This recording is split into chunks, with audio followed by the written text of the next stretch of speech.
हरि ओम, जय श्री कृष्ण, राधे राधे।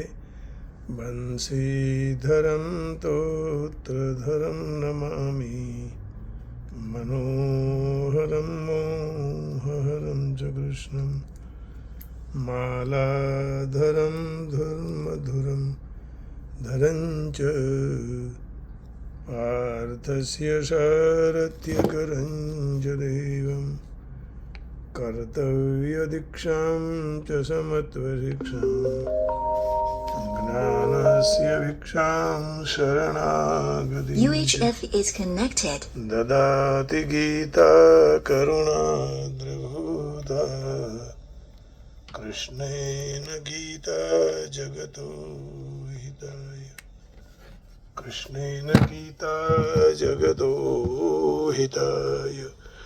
श्रीमद् भगवद गीता जी और अध्याय 16वां और श्लोक कल 11वें की हमने चर्चा की थी।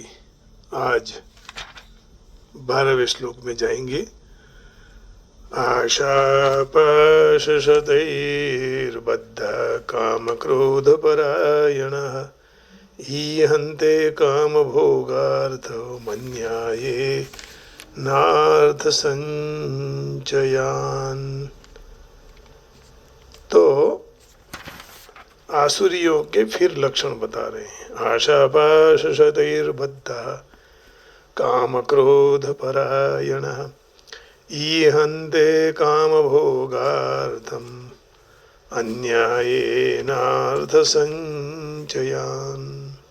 कहते हैं कि वे आसुरी लोग, आसुरी विचारधारा वाले लोग, आशा के कई फंदों में से बंधे हुए मनुष्य काम क्रोध को परायण होकर पदार्थ का उपभोग के लिए अन्यायपूर्वक धन संचय करने की चेष्टा करते रहते हैं। आशापाशशतैर्बद्ध काम क्रोध परायणः ईहन्ते काम भोगार्थम अन्यायेनार्थ संचयान। आशा पाश शतैर्बद्धा, आज वो करूँगा, कल वो कर लूँगा, ये सब आशाएं हैं ना। Held in bondage by hundreds of ties of expectation and wholly giving themselves up to lust and anger. They strive to amass by unfair means hoards of money and other objects for the enjoyment of sensuous pleasures. माने अनीति से पैसे को इकट्ठा करके धन संचय करते हैं, अन्याय पूर्वक धन को संचय करते हैं, काम क्रोध को परायण हो जाते हैं।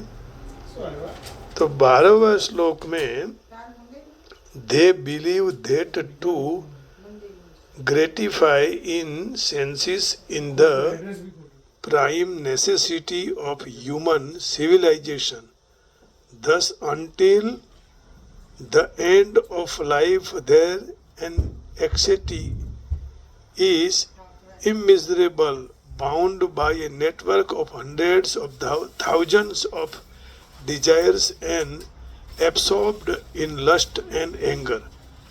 They secure money by illegal means for senses gratification. आसुरी संपत्ति वाले मनुष्य आशा रूपी कई सैकड़ों पासों से बंध जाते हैं। अर्थात इतना धन हो जाएगा, इतना मान मिल जाएगा, शरीर निरोगी हो जाएगा, ऐसे कई आशाएं की फांसी में वह फंस जाते हैं, उसमें आ जाते हैं। आशा की फांसी से बंधे हुए मनुष्य के पास लाखों करोड़ों रुपया हो जाता है, फिर भी उसका भिखारीपन नहीं जाता है। तो उनकी यही आशा रहती है कि संतों से पास के भी कहीं कुछ मिल जाए, भगवान के पास से कुछ मिल जाए, मनुष्य के पास से कुछ मिल जाए, बिना काम काज। काम करने के बाद यदि आप अपेक्षा रखते हो तो कोई गलत नहीं है, आपका मेहनत का, परिश्रम का पारिश्रमिक मिलना ही चाहिए। लेकिन आज कई ऐसे लोग हैं जो ब्राह्मणों के पास काम करवा कर मजदूरों के पास, लेबर के पास, रिक्शा वालों के पास, गरीब लोगों के पास काम करवा कर पैसा देना नहीं चाहते। कौन? जिनके पास बहुत पैसा है वे लोग। जो मध्यम वर्ग हैं वो तो सबको थोड़ा और पैसा कहे हुए उससे भी ज़्यादा देते थे, लेकिन फिर ब्राह्मण को बदनाम करते हैं, मजदूर को बदनाम करते हैं, चूसते हैं, अब्यूज़ करते हैं सबको। लेबरों को कितना कम पैसा देकर कितना काम करवा लेते हैं बेचारों के पास। लेकिन मध्यम वर्ग है जो मिडल वर्ग, वो कभी ऐसा नहीं करते हैं, वो दे देते हैं उदारता से। तो ये अपेक्षा रखते हैं कि इनसे भी मैं कुछ खींच लूँ, उनसे भी कुछ ले लूँ। पशु पक्षी, वृक्षलता, पहाड़, समुद्र आदि के पास से मुझे कुछ मिल जाए, और इस तरह सदा उनका खाऊं खाऊं खाऊं चालू रहता है। बुढ़ापे में भी वो सबको नड़ते रहते हैं। ऐसी व्यक्तियों को सांसारिक आशाएं कभी भी पूरी नहीं होती है। भगवान 9वें अध्याय के 12वें श्लोक में ये बात कहते हैं, फिर वो कभी पूरा नहीं होने वाला है। मोघाशा मोघ कर्माणो मोघ ज्ञान विचेतसः राक्षसी मासुरीं चैव प्रकृतिम मोहिनीं श्रितः। जो आसुरी, राक्षसी और मोहिनी प्रकृति का ही आश्रय लेते हैं, ऐसे अविवेकी मनुष्यों की सब आशाएं व्यर्थ हो जाती हैं, सब शुभ कर्म व्यर्थ हो जाते हैं और सब ज्ञान व्यर्थ है। अर्थात उनकी आशा, कर्म और ज्ञान सफलता देने वाले नहीं होते हैं। ज्ञान जरूर होता है लेकिन सफल नहीं होता है। जो पूरी थई जाए तो कोई फायदा, पूरी हो जाए तो कोई फायदा भी नहीं है, क्योंकि जो यदि वो जीवित रहे तो आशा वाली वस्तु नष्ट हो जाएगी, और आशा वाली वस्तु रहेगी तो मर जाएगी, अथवा दोनों ही नष्ट हो जाएगा। जो आशा रूपी पास में बंधे हुए हैं वे कभी भी एक जगह स्थिर नहीं रह सकते हैं और वे उनसे छूट जाते हैं। लेकिन वह मौत से, आनंद से एक जगह पे रहते हैं। जिनसे जो छूट गए हैं आशा से, वो आशा से छूट गए हैं, वो एक जगह आनंद से रह सकते हैं। आशा नाम मनुष्याणम काश्चिदाश्चर्य श्रृंखला आशा बद्धा प्रधावंती मुक्तास्तिष्ठन्ति पंगुवत। वो पंगुवत रहते हैं, एक जगह रह जाते हैं, और वो तो सबसे मांगने की अपेक्षा रखते हैं कि इनसे भी कमा लूँ, उनसे भी कमा लूँ। सबसे पशु पंखी पहाड़ किसी को नहीं छोड़ते हैं। तो उनका परम अयन आशा नाम मनुष्याणम काश्चिद आश्चर्य श्रृंखला यथा बद्ध प्रधावन्ति मुक्तास्तिष्ठन्ति पंगुवत। तो उनका परम अयन स्थान काम और क्रोध है। इसी अध्याय के 10वें श्लोक में दंभ मान मद उनके साथी होते हैं। यहाँ जो काम है वो क्रोध उनका आश्रय होता है। અહીં આવેલા કામ અને ક્રોધ તેના આશ્રય છે, ને यहाँ 10वें श्लोक में काममाश्रित्य दुष्पूरम दंभमान मदन्विताः मोहाद् गृहीत्वा सद्ग्राहान् प्रवर्तन्ते शुचिव्रताः। तो कामना की पूर्ति करने के लिए, क्रोध पूर्वक दूसरों को कष्ट देने के लिए ही उनका जीवन होता है। काम क्रोध को परायण मनुष्यों का निश्चय रहता है कि काम के बिना मनुष्य जड़ हो जाता है, क्रोध के बिना उनका तेज नहीं रहता है। कामना से सारे काम हो जाते हैं, नहीं तो मनुष्य काम ही क्यों करे। कामना के बिना तो मनुष्य जीवन भर भारूप हो जाएंगे। संसार में काम और क्रोध ही सार चीज है, उसमें मैं सम्मत नहीं हूँ क्रोध में, लेकिन कार्य जो है काम तो सबको करना ही है। तो इसके बिना लोग अपने संसार में रहने ही नहीं देंगे। क्रोध से ही शासन चलाते हैं, नहीं तो शासन को मानेगा कौन, ऐसा कहते हैं ना। क्रोध से दबाकर दूसरों को अपने ठिकाने रखना चाहिए, नहीं तो लोग अपना सर्वस्व लूट लेंगे, फिर तो अपना कोई अस्तित्व ही नहीं रहेगा। इसलिए वो क्रोध करते हैं, अपने हाथ नीचे ही सबको रखना चाहते हैं। ईहन्ते काम भोगार्थम अन्यायेनार्थ संचयान। तो आसुरी प्रकृति वाले मनुष्य का उद्देश्य धन का संग्रह करना और विषयों का भोग करना होता है। इस उद्देश्य की पूर्ति के लिए वह बेईमानी, दगाबाजी, विश्वासघात, करचोरी आदि करके दूसरे के हक को झूठ कर मंदिर, बालक, विधवा आदि को आदि के धन दबाकर इस तरह अन्याय और पाप करके धन का संचय करना चाहते हैं, क्योंकि उनके मन में यही बात घर कर जाती है कि आजकल के ज़माने में ईमानदारी से, न्याय से कोई धनिक थोड़ी होते हैं, और जितने भी धनिक हुए हैं वो अन्याय, चोरी, दगाबाजी करके हुए हैं। लेकिन ऐसा नहीं है, अपनी मेहनत से हुए हैं, अपने भाग्य से प्रारब्ध हुए हैं वो। तो ईमानदारी से, न्याय से काम करने से जो बात है वह कहने मात्र की है। ये लोग ऐसा सोचते हैं जो आसुरी है, व्यर्थ है, जो यदि हम न्याय युक्त काम करेंगे तो हम दुखी हो जाएंगे और जीवन यापन मुश्किल हो जाएगा। ऐसा निश्चय ही आसुरी स्वभाव वाली व्यक्ति का है।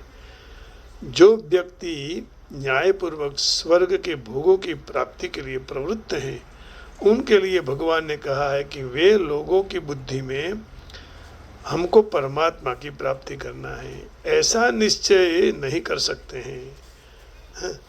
गीता जी के दूसरे अध्याय के 44वें श्लोक में भगवान ये कह रहे हैं, परमात्मा की प्राप्ति का निश्चय यदि हो जाए फिर इससे वह मुक्त हो जाते हैं। भोगैश्वर्य प्रसक्तानां तया परुतचेतसां व्यवसायात्मिका बुद्धि समाधौ न विधीयते।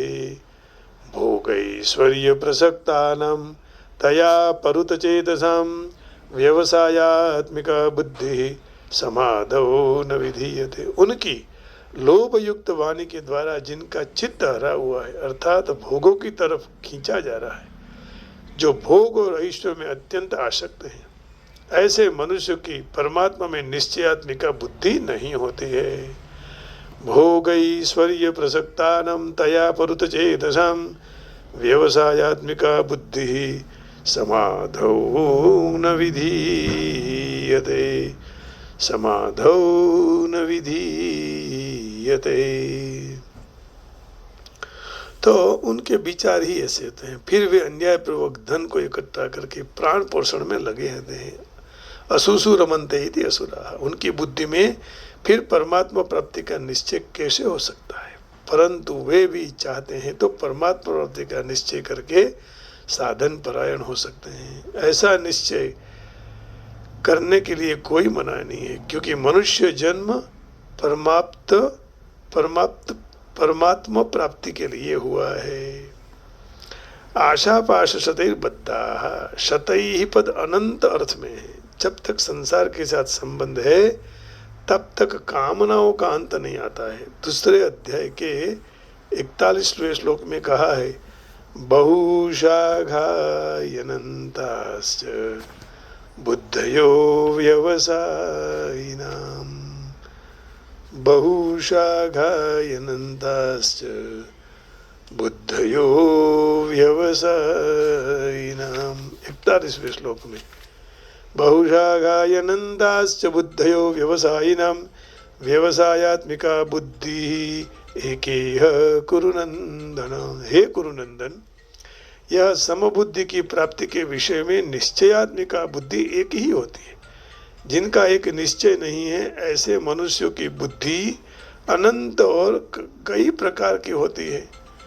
तो बुद्धि निश्चयात्मिका होनी चाहिए, व्यवसायात्मिका बुद्धि होनी चाहिए, ताकि परमात्मा प्राप्ति हो सके। उनका एक ही रास्ता हो। अव्यवसायी मनुष्यों की बुद्धि अनंत और बहुशाखा वाली होती है, क्योंकि उनके अविनाशी से विमुख होकर नाशवान सत्ता और महत्ता को देकर उनके साथ संबंध जोड़ते हैं। भगवान के साथ संबंध नहीं रखते हैं, संसार के साथ संबंध, श्याम के साथ संबंध रखना चाहिए। आसुरी स्वभाव वाले लोग और क्रोध के स्वाभाविक मानते हैं, काम और क्रोध को सहज मानते हैं कि वो तो होता ही ये सब में। काम क्रोध के सिवाय उनको कुछ भी दिखाई नहीं देता है, इससे आगे उनकी दृष्टि नहीं जाती है और उनके परम अति प्रिय स्थान है। मनुष्य ऐसा समझता है कि क्रोध करने से सामने वाला मनुष्य मेरे वश हो जाएगा, परंतु जो मजबूरी से लाचारी से वश हुआ है वह कहाँ तक वश में रहेगा। तक मिलते ही वह सामने मारेगा और क्रोध का परिणाम तो बुरा ही होता है। तो इस प्रकार यहाँ दंभ मान मदान्विता काममाश्रित्य दुष्पूरम दंभमान मदान्विता मोहात् गृहीत्वा सद्ग्राहान् प्रवर्तन्ते शुचिव्रता।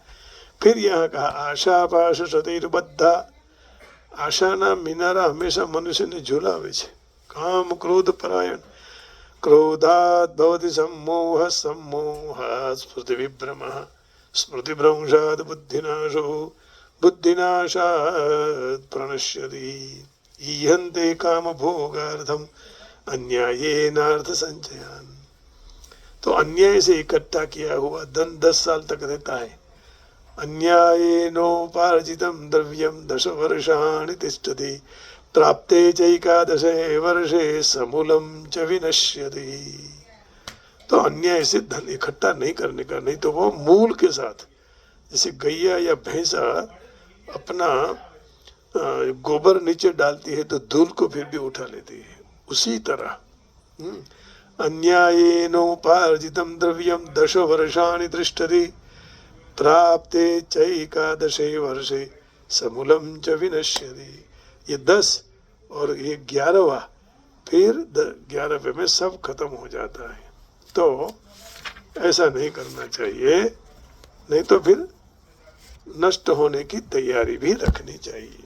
तो इस प्रकार यहाँ इसका अर्थ, अब थोड़ा अर्थ ये लिख लेते हैं कि आसुरी लोग इंद्रिय भोग को ही जीवन का अंतिम संदेश मानते हैं।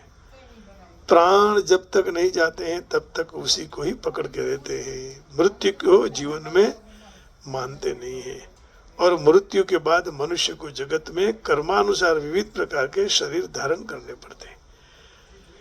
जीवन के लिए उनकी योजनाओं का कभी अंत नहीं आता है, वह योजना बनाते ही रहते हैं, कभी समाप्त नहीं होती है।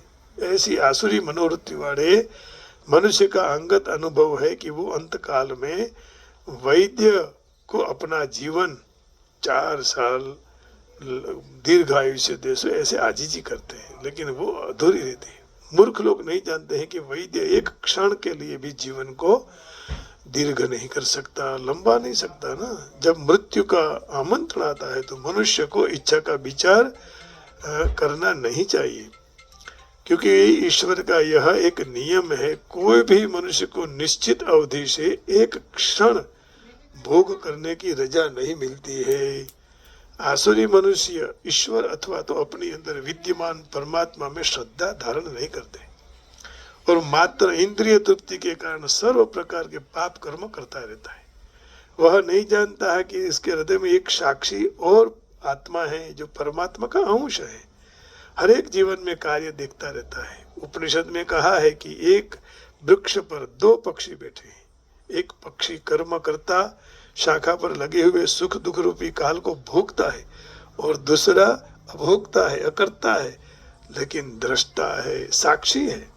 परंतु आसुरी मनुष्य तो न वैदिक शास्त्र का ज्ञान है, न उनको तो श्रद्धा है, वो तो केवल इंद्रिय भोग के कारण ही कुछ भी करने के लिए अपने को स्वतंत्र मानते हैं, परिणाम की फिर चिंता नहीं करते हैं। तो ये अच्छी बात नहीं है, सब भगवान पर छोड़ देना चाहिए, वही सब कुछ हमारा रास्ता निकाल देंगे। तो जो मिले उसमें आनंद करो, जो मिले उसमें आनंद करो। इस संसार में तुलसी, इस संसार में भांत भांत के लोग, सबसे हिलमिल चाहिए नदी नाव संयोग, है ना। तो कई ऐसे जीवन के पल्लू हैं कि हमें इस तरह चलना चाहिए, नहीं तो फिर हमारा जीवन बर्बाद हो जाएगा। भगवान को सौंप देना चाहिए, तो वही हमारे जीवन को मधुर बना देता है। और वही मधुर बनाने के लिए हमें भगवान का भजन करेंगे। आइए अब हम भगवान का कीर्तन करेंगे। कृष्ण गोविंद गोविंद गोपाल, भज मुरली मनोहर नंद लाला। कृष्ण गोविंद गोविंद गोपाल, श्री गुरु चरण सरोज रज, निज मन मुकुर सुधारी। बरनऊ रघुबर बिमल जसु, जो दायक फल जारी। बुद्धिहीन तनु जानिके, सुमिरौ पवन कुमार। बल बुद्धि विद्या देहु मोहि, हरहु कलेश विकार। हरहु कलेश विकार।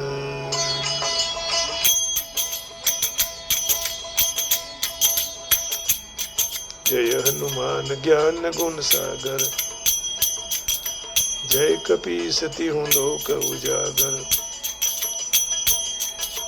रामदूत अतुलित बल धामा, अंजनी पुत्र पवन सुत नामा। अंजनी पुत्र पवन सुत नामा।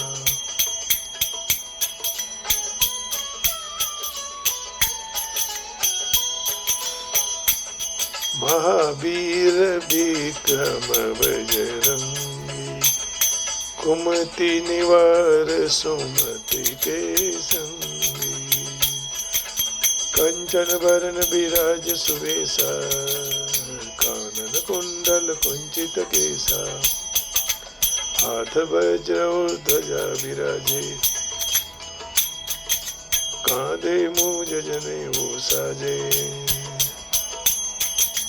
शंकर सुत केसरी नंदन, तेज प्रताप महाजगवंदन।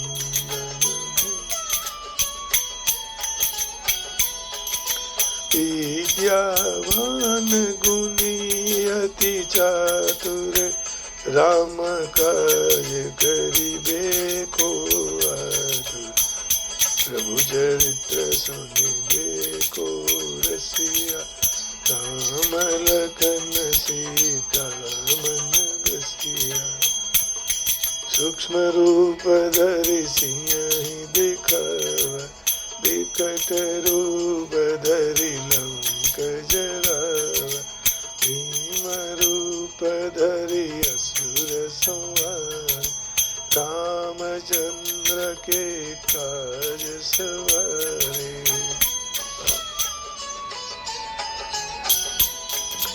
लाय सजीवन लखन जियाए, श्री रघुबीर हरषि उर लाए। रघुपति किन्हीं बहुत बड़ाई, तुम मम प्रिय भरत सम भाई।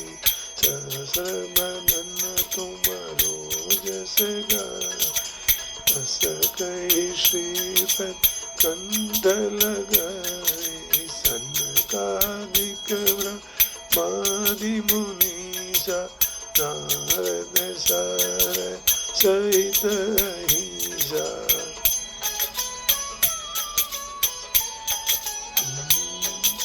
जम कुबेर दिगपाल जाते, कवि कोविद कह सके कहाँ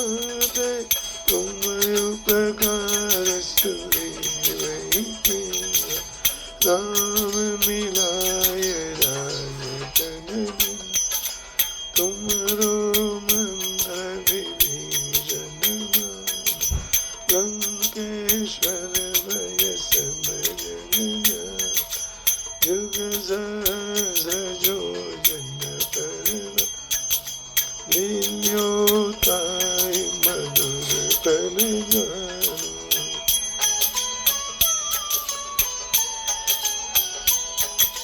प्रभु मुद्रिका मिली मुख माही, जल दिला दिल सचर जनाई, दुर्गम काय जगत के तेरे, शुभमय अनुग्रह तुम्हारे तेरे, राम दुआरे तुम रखवारे, होतन आज्ञा बिनु पैसारे, सब सुख लय तुम्हारी शरण, तुम रक्षक काहू को डरना।